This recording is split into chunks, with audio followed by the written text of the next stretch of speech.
स्वागत है आपका इस प्यारे से प्लेटफॉर्म द आजा स्टडी मोंट में। तो कैसे हैं आप सभी लोग? आई होप आप सभी लोग मस्त होंगे और एसएसजीडी की तैयारी को बहुत ही अच्छे तरीके से कर रहे होंगे।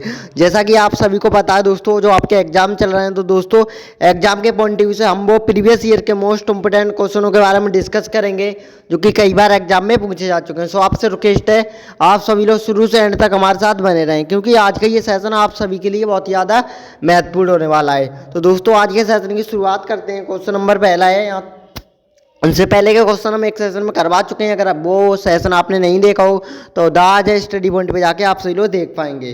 तो बताइएगा आप सभी लोग कि तोता हिंद के उपनाम से किसको जाना जाता है? बताइएगा आप सभी लोग, यानी कि तोता ये हिंद को किसको कहा जाता है? यानी क्वेश्चन आपसे कैसे भी पूछा जा सकता है, बट आपका बिल्कुल भी कंफ्यूज नहीं होना है।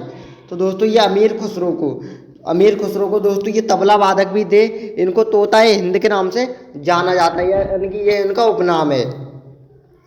अगला क्वेश्चन है दोस्तों इंपॉर्टेंट है कि अमीर खुसरो का वास्तविक नाम क्या था? ये दोस्तों कई बार एग्जाम में पूछा भी गया है, इनकी रिपीटेड क्वेश्चन है, क्योंकि मैंने आपको पहले ही बताया था आज के सेशन में मैंने बहुत सभी मोस्ट इंपॉर्टेंट क्वेश्चनों को रखा है, यानी कि रिपीटेड क्वेश्चन जो कि बार बार एग्जाम में पूछे गए हैं। तो अमीर खुसरो का वास्तविक नाम क्या था?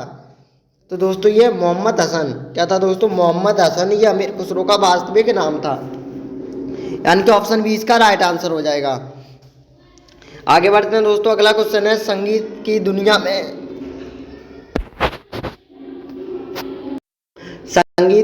में सितार के जादूगर के नाम से कैसे जाना जाता है? बताइएगा आप सभी लोग। वेरी मोस्ट इम्पोर्टेंट है और रिपीटेड क्वेश्चन है कि संगीत की दुनिया में सितार के जादूगर के नाम से किसको जाना जाता है? तो दोस्तों ये रहीम सेन को, यानी कि दोस्तों रहीम सेन को ये संगीत की दुनिया में सितार के जादूगर के नाम से भी इनको जाना जाता है, यानी कि ऑप्शन ए इसका राइट आंसर हो जाएगा। दोस्तों इंपॉर्टेंट क्वेश्चन है एग्जाम के पॉइंट ऑफ व्यू से। अगला क्वेश्चन है, गुरु नानक का वास्तविक नाम क्या था? जो गुरु नानक देव थे दोस्तों, उनका वास्तविक नाम क्या था? तो दोस्तों ये नानक, जो ये गुरु नानक देव का दोस्तों ये वास्तविक नाम था क्या? नानक। दोस्तों इन्हें नानक नाम से भी जानते थे लोग, यानी कि ऑप्शन सी इसका राइट आंसर हो जाएगा। अगला क्वेश्चन है, गौतम बुद्ध का वास्तविक नाम क्या था? यानी कि दोस्तों जीडी कांस्टेबल के एग्जाम में कई बार पूछा गया क्वेश्चन है कि गौतम बुद्ध का वास्तविक नाम क्या था? तो दोस्तों ये सिद्धार्थ के नाम से इनको जाना जाता था। क्या? सिद्धार्थ के नाम से भी इनको जाना जाता था, और वेरी मोस्ट इंपोर्टेंट क्वेश्चन है।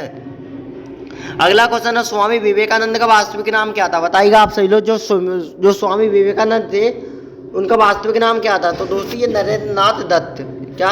जो स्वामी विवेकानंद जी थे इनको नरेंद्र नाथ दत्त के नाम से भी जाना जाता था, यानी कि ये भी क्वेश्चन वेरी मोस्ट इंपोर्टेंट है। अगला क्वेश्चन है, किसने कहा था दिल्ली अभी दूर है? बताइएगा आप सही लोग। जब एक आंदोलन चल रहा था हमारे देश को आज़ाद कराने के लिए, तो बहुत सारे युवा हमारे देश में भाग ले रहे थे, जो कि हमारे देश को आज़ाद कराने के लिए जिन्होंने अपनी जान तक कुर्बान कर दी। तो दोस्तों उस समय जब वे दिल्ली तक जा रहे थे एक आंदोलन करते हुए, यानी कि आप सभी को पता है गांधी जी द्वारा कई आंदोलन चलाए गए थे हमारे देश को आज़ाद कराने के लिए, जिसमें बहुत सारे युवा शामिल थे। तो दोस्तों उनमें से किसने कहा था कि अभी दिल्ली दूर है? तो दोस्तों ये निजामुद्दीन औलिया ने। क्या? निजामुद्दीन औलिया ने कहा था दोस्तों दिल्ली अभी दूर है, यानी कि ऑप्शन ए इसका राइट आंसर हो जाएगा। अगला क्वेश्चन है, दुख में सुमिरन सब करे और सुख में करे ना कोई, ये पंक्ति किसकी है? बताइएगा आप सभी लोग। ये दोस्तों किसने लिखा है कि दुख में तो हर कोई सुमिरन करता है, यानी कि भगवान को हर कोई याद करता है, अगर सुख में ही अगर वो याद करे तो उन्हें दुख काहे को? यानी कि दोस्तों अगर वही इंसान अगर जब उसे सुख हो तो उस समय अगर भगवान को याद कर ले तो दोस्तों उसको दुख कभी नहीं होगा। तो ये पंक्ति थी दोस्तों किसकी थी? तो ये कबीरदास जी की थी। किसकी? कबीरदास जी की, यानी कि ऑप्शन डी इसका राइट आंसर हो जाएगा। अगला क्वेश्चन है दोस्तों, कर्मयो दीकास्ते माँ फालसु कदाचना किस धर्म की युक्ति है? यानी कि दोस्तों जो ये संस्कृत में जो पंक्ति दी गई है तो ये श्रीमद् भागवत गीता से ली गई है। किससे? श्रीमद् भागवत गीता से, यानी कि ऑप्शन सी इसका राइट आंसर हो जाएगा। आप सभी लोगों से रिक्वेस्ट है इस सेशन को लाइक शेयर करते रहें, और अगर आपने चैनल पे फर्स्ट बार विजिट किया है तो प्लीज़ चैनल को सब्सक्राइब करके बेल आइकन प्रेस कर लें, जिससे आने वाली न्यू वीडियो का नोटिफिकेशन सबसे पहले आपको मिल सकेगा। तो किसने कहा था कि राम और रहीम एक ही ईश्वर के दो अलग अलग नाम है? बताइएगा दोस्तों ऐसा किसके द्वारा कहा गया था कि जो राम और रहीम है वो एक ही ईश्वर के अलग अलग नाम है? तो दोस्तों ये कबीरदास द्वारा कहा गया था। किसके? कबीरदास जी थे इनके द्वारा कहा गया था, यानी कि जो राम और रहीम है वो एक ही ईश्वर के दो नाम है, बट अलग अलग नाम से इनको जानते हैं लोग, यानी कि ऑप्शन है इसका राइट आंसर हो जाएगा। अगला क्वेश्चन है आदि शंकराचार्य का जन्म कहाँ पर हुआ था, बताइएगा आप सभी। रिपीटेड क्वेश्चन है कि आदि शंकराचार्य जी है उनका जन्म है वो कहाँ पर हुआ था। तो दोस्तों ये कालडी में, कहाँ पर, कालडी में आदि शंकराचार्य जी का जन्म हुआ था, यानी कि ऑप्शन ए इसका राइट आंसर हो जाएगा। अगला क्वेश्चन है ईसा मसीह का जन्म कहाँ पर हुआ था, बताइएगा आप सही लोग जी। जो ईसा मसीह जी थे इनका जो जन्म स्थान है वो कहाँ पर हुआ था। तो ये बेथलेहम में, कहाँ पर, बेथलेहम में ईसा मसीह का जन्म हुआ था, यानी कि ऑप्शन सी इसका राइट आंसर हो जाएगा। अब सभी लोग अच्छे से तैयारी करते रहें, जो आपका अंतिम समय बचा है तो आपको बिल्कुल भी कंफ्यूज होने की कोई ज़रूरत नहीं है।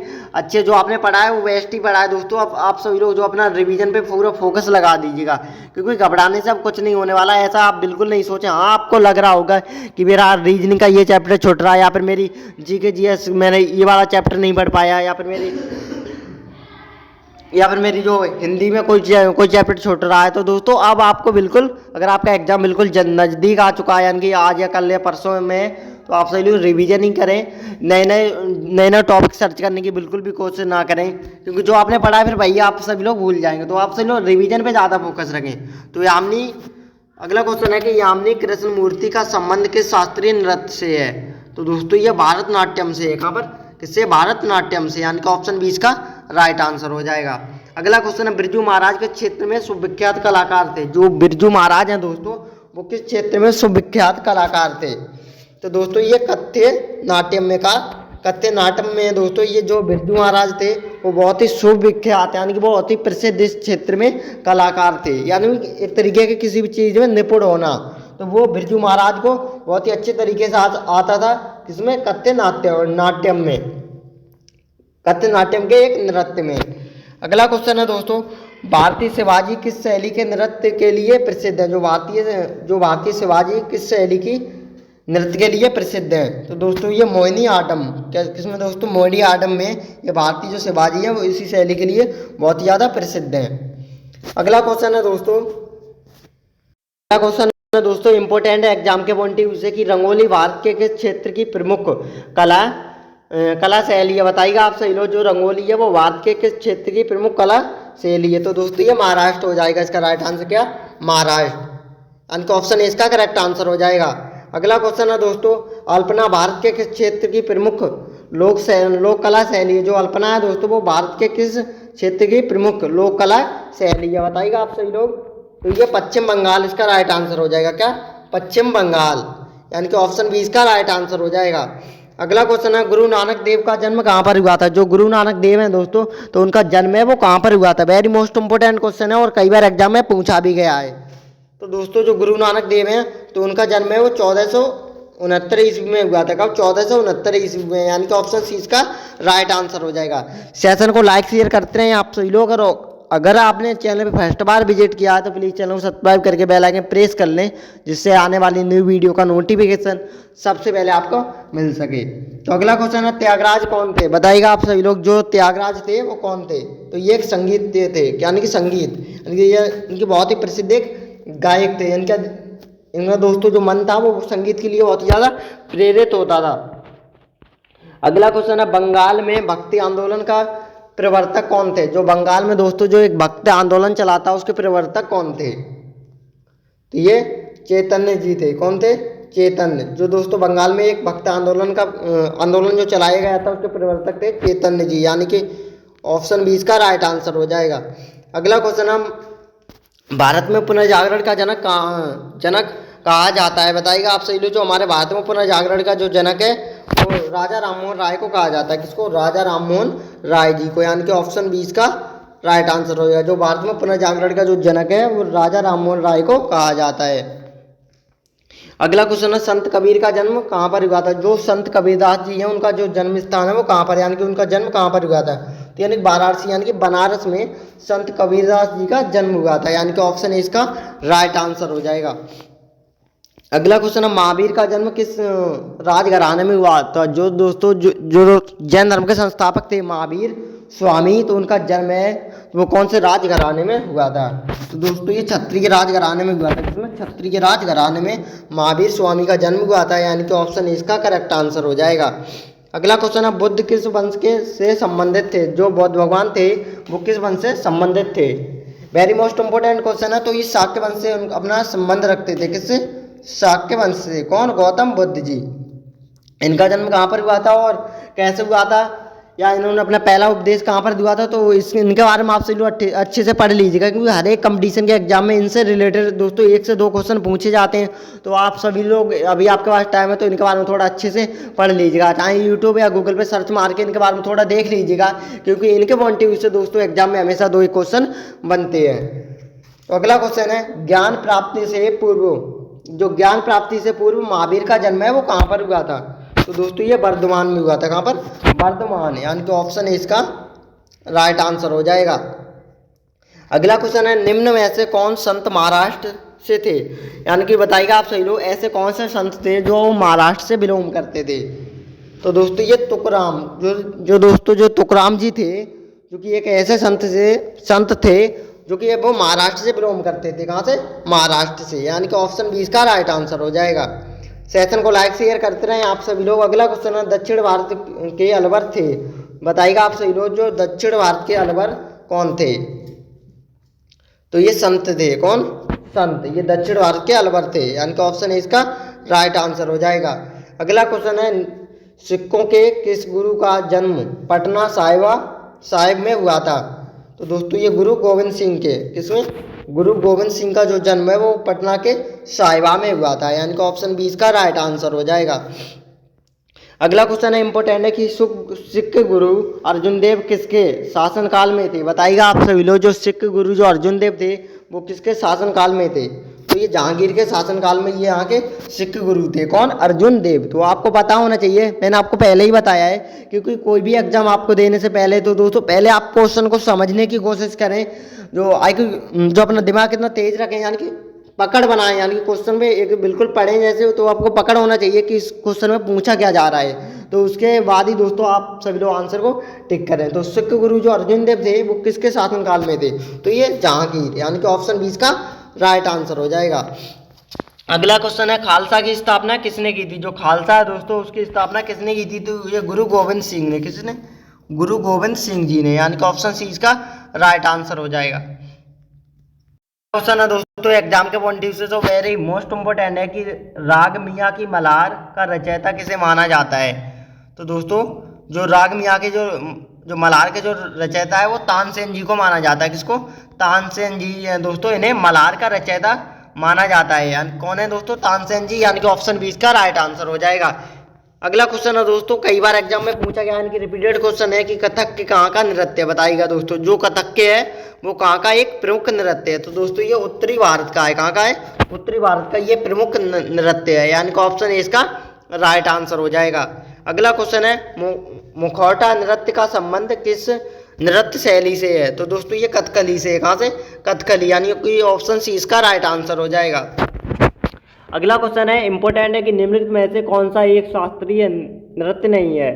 तो दोस्तों ये गरबा एक शास्त्रीय नृत्य नहीं है, यानी कि वेरी मोस्ट इंपॉर्टेंट क्वेश्चन है एग्जाम के पॉइंट ऑफ व्यू से, यानी कि ऑप्शन सी इसका राइट आंसर हो जाएगा कि एक शास्त्रीय नृत्य नहीं है। तो दोस्तों जो गरबा है वो शास्त्रीय नृत्य नहीं है, और इनमें से उड़ीसा, मणिपुरी या कथक के दोस्तों ये सारे सभी शास्त्रीय नृत्य के अंतर्गत आते हैं।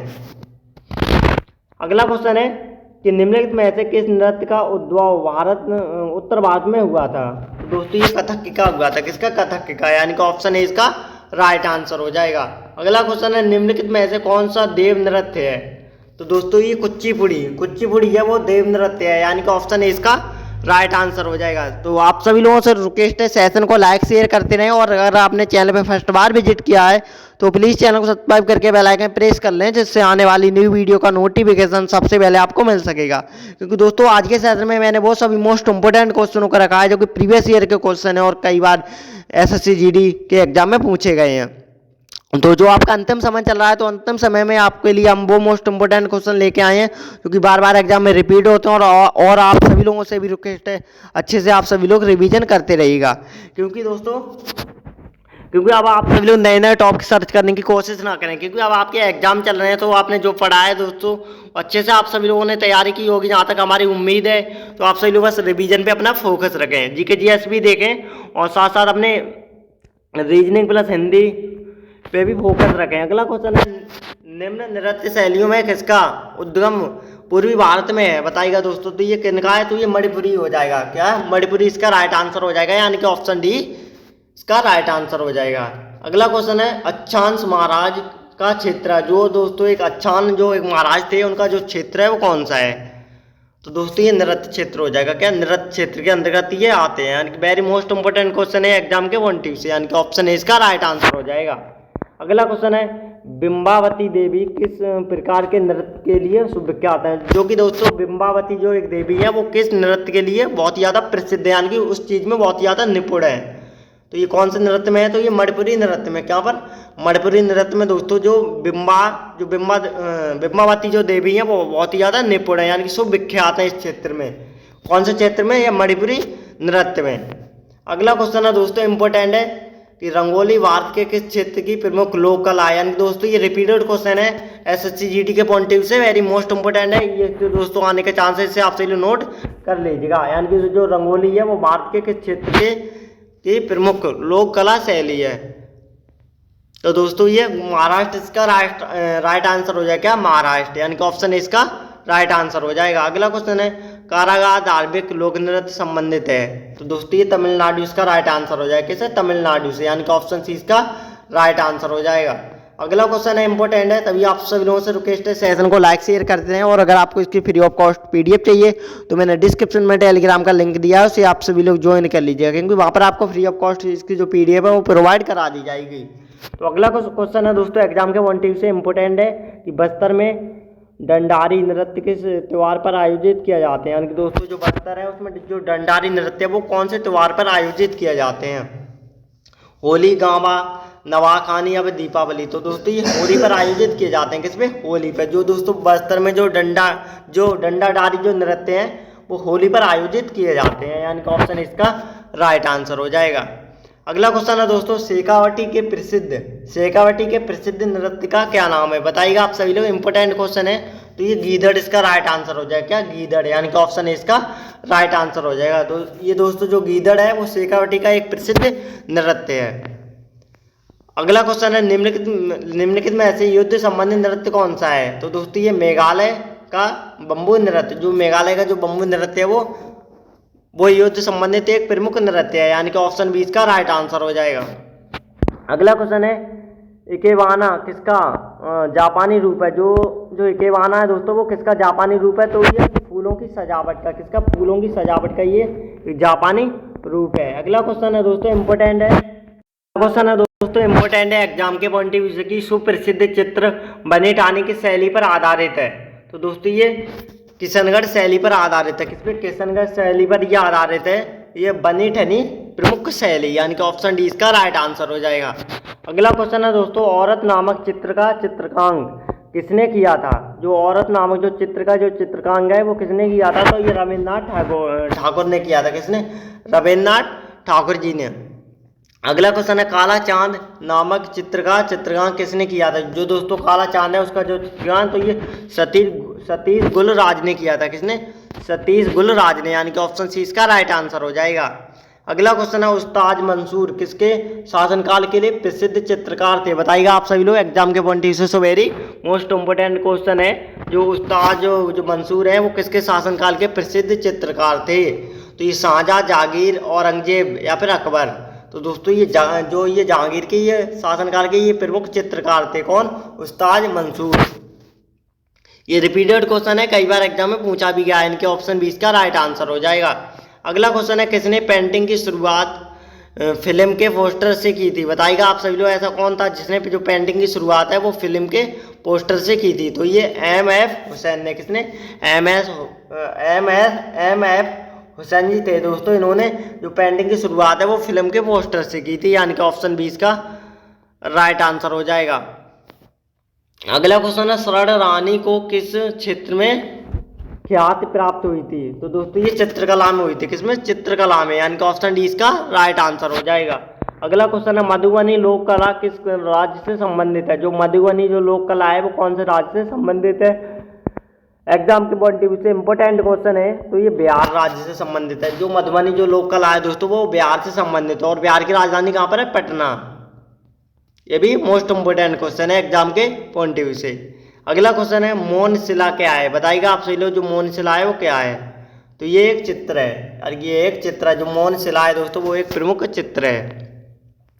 अगला क्वेश्चन है अजंता चित्रकारी किस काल से संबंधित है। जो अजंता जो चित्रकारी है वो कौन से काल से संबंधित है, तो दोस्तों ये गुप्त काल, इसका राइट आंसर हो जाए किससे, गुप्त काल से, यानी कि ऑप्शन 20 का करेक्ट आंसर हो जाएगा। अगला क्वेश्चन है दोस्तों इंपॉर्टेंट है कि अजंता चित्रकारी का विषय, अजंता चित्रकारी का विषय वस्तु निम्न में से किससे संबंधित है, तो दोस्तों ये बौद्ध धर्म से संबंधित है। यानी कि दोस्तों यहाँ पर अजंता की गुफाओं की बात की जाए या फिर अजंता चित्रकारों की बात की जाए या फिर दोस्तों कैसे भी, तो आप सभी लोग क्या बौद्ध धर्म को ही संबंधित, यानी कि आप सभी लोग समझ जाएं कि ये बौद्ध धर्म से संबंधित है, यानी कि ऑप्शन सी इसका राइट आंसर हो जाएगा। यहीं पर अगर सांची की स्तूपों की बात की जाए, कैसे स्तूपों की बात की जाए, तो दोस्तों हिंदू धर्म में मंदिरों को, जो दोस्तों भगवान के जो मंदिर हैं उनको मंदिर बोला जाता है, बट दोस्तों जो बौद्ध धर्म में मठ या स्तूप के नाम से इनको जाना जाता है। किसको, जो बौद्ध मंदिर है और इनको स्तूप के नाम से जाना जाता है, किसमें, बौद्ध धर्म में। तो ये भी इंपॉर्टेंट क्वेश्चन है एग्जाम के पॉइंट ऑफ व्यू से। ऐसे दोस्तों जो क्वेश्चन है वो आपको पता होना चाहिए। अगला क्वेश्चन है अजंता के चित्रकारी को क्या निरूपित किया गया है, तो दोस्तों ये जातक निरूपित किया गया है, क्या, जातक, यानी कि ऑप्शन है इसका राइट आंसर हो जाएगा। अगला क्वेश्चन है भागवत धर्म के प्रवर्तक कौन थे। जो भागवत धर्म के जो प्रवर्तक थे दोस्तों वो कौन थे, तो ये कृष्ण भगवान थे, क्या, कृष्ण भगवान। जो भागवत के जो प्रवर्तक थे वो कौन थे, कृष्ण भगवान, यानी कि ऑप्शन 20 का राइट आंसर हो जाएगा। अगला क्वेश्चन है अग्निग्रह किस धर्मावलंबी का पूजा स्थल है, बताइएगा दोस्तों। जो अग्नि धर्म है वो किसका धर्मावलंबी का पूजा स्थल है, तो दोस्तों ये पारसी धर्म का हो जाएगा, क्या, पारसी धर्म, इसका राइट आंसर हो जाएगा। अगला क्वेश्चन है दोस्तों इंपॉर्टेंट है कि चोल राजाओं ने किस धर्म को संरक्षण दिया था, तो दोस्तों ये शैव धर्म को दिया था। किसको, शैव धर्म को ये संरक्षण दिया था, किसने, चोल राजाओं ने, यानी कि ऑप्शन है इसका राइट आंसर हो जाएगा। अगला क्वेश्चन है दोस्तों इंपॉर्टेंट है कि सबसे बड़ा महाकाव्य कौन सा है, बताइएगा आप सभी लोग। वेरी मोस्ट इंपॉर्टेंट क्वेश्चन है और आज के सेशन का हमारी ये लास्ट क्वेश्चन रहेगा। जो सबसे बड़ा जो महाकाव्य है वो कौन सा है, तो दोस्तों ये महाभारत ही सबसे बड़ा महाकाव्य है, यानी कि ऑप्शन इसका राइट आंसर हो जाएगा। क्या दोस्तों अगर आपसे पूछ लिया जाए कि सबसे बड़ा जो महाकाव्य है वो कौन सा है, तो महाभारत हो जाएगा। यहीं पर दोस्तों ऐसे भी क्वेश्चन बनते हैं, यानी कि वेदों की संख्या कितनी है, तो वेद कितने होते हैं दोस्तों, जो वेद हैं वो कितने, 4 वेद होते हैं, कितने, 4। और यहाँ पे पुराणों की बात की जाए तो ये 18 पुराण होते हैं, 4 वेद और 18 पुराण है। ये भी दोस्तों कभी कभी कौन कौन अलग अलग शब्दों में पूछा जा सकता है, बट आपको बिल्कुल कंफ्यूज नहीं होना है, सही और सटीक तरीके से, यानी कि कॉन्फिडेंस के साथ आपको एग्जाम देना है। और अब आपको धैर्य के साथ काम लेना है, आपको घबराने की कोई दिक्कत नहीं है। हाँ, आपको लग रहा होगा कि मेरा ये वाला टॉपिक छूट रहा है, ये वाला हमने कंप्लीट नहीं कर पाया, या फिर दूसरा मेरा टॉपिक छूट रहा है, जिससे दोस्तों हमारा जो एग्जाम है बेस्ट नहीं हो पाएगा। तो मेरे दोस्त जो आपने तैयारी की है वो अच्छे से की है, जहाँ तक हमें पूरी उम्मीद है, बट आप सभी लोग नए नए टॉपिक सर्च करने की कोशिश ना करें। बट दोस्तों जो आपने पढ़ा है भैया आप सभी लोग भूल जाएंगे, जो आपने पढ़ा है उसी का दोस्तों अच्छे से जो आपने नोट्स बनाए हैं उनका आप सभी लोग अंतिम समय में रिवीजन करते रहें। और दोस्तों द अजय स्टडी पॉइंट की पूरी टीम की तरफ से आप सभी के लिए बेस्ट ऑफ लक, अच्छे से आप सभी लोग एग्जाम दीजिएगा। तो दोस्तों मिलते हैं एक न्यू वीडियो में, तब तक के लिए जय हिंद, जय भारत।